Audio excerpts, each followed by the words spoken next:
Welcome sa aming documentary tungkol sa prepping dito sa Pilipinas.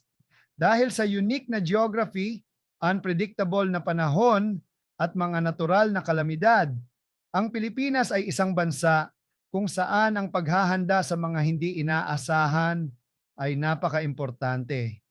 Ngayon tatalakayin natin ang lumalaking movement ng mga preppers dito sa Pilipinas at aalamin kung bakit mas importante ngayon kaysa dati na maging handa sa anumang sakuna.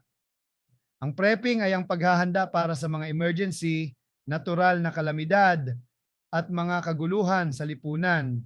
Kung typhoon, lindol o kahit political unrest, ang mga Filipino preppers ay nagsasagawa ng mga proactive measures para siguraduhin ang kanilang kaligtasan at kaligtasan ng kanilang pamilya. Hindi na bago sa Pilipinas ang mga natural na kalamidad.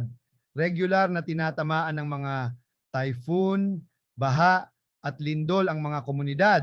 Kaya't napaka-importante ng pagiging handa. Sa katunayan, ipinapakita ng mga studies na ang Pilipinas ay isa sa mga pinaka-disaster prone na bansa sa mundo. Kaya't ang prepping ay hindi lang isang opsyon, kundi isang pangangailangan. Ang mga preppers sa Pilipinas ay nagfo-focus sa iba't ibang klase ng kalamidad. Ang mga typhoon at baha ang mga pangunahing prioridad. Pero nag-e-ensayo rin sila para sa lindol, pagsabog ng bulkan, at pagkawala ng kuryente. Ang pagkakaroon ng tamang supplies tulad ng pagkain, tubig, at first aid ay napaka-importante para makaligtas sa unang 72 oras ng sakuna.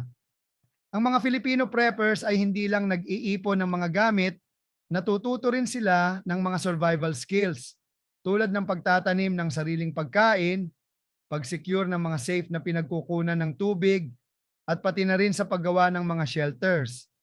Ang mga skills na ito ay tinitiyak na makakaasa sila sa sarili nila kapag hindi agad makakatulong ang iba. Sa buong bansa, ang mga komunidad ay nagkakaisa upang magbahagi ng kaalaman at resources.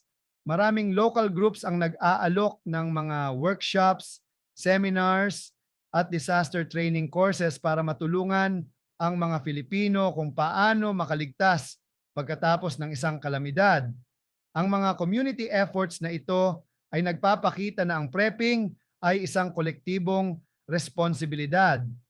Malaki ang papel ng teknolohiya sa prepping ngayon. Ang mga Filipino ay gumagamit ng weather apps, digital first aid guides, at emergency communication tools para maging updated at handa sa anumang pangyayari. Sa oras ng sakuna, malaking tulong ang mga tools na ito at pwede itong magligtas ng buhay. Sa kabila ng lumalaking awareness tungkol sa prepping, may mga challenges pa rin. Maraming mga rural na lugar ang kulang sa mga pangunahing resources tulad ng malinis na tubig at mga medical supplies. Ang kakulangan sa pondo para sa mga preparedness initiatives ay isa ring hadlang para sa ilang mga Filipino na nais maghanda ngunit kulang sa resources. Sa panahon ng mga hindi tiyak na pagkakataon, ang pagiging handa ay mas mahalaga kaysa kailanman.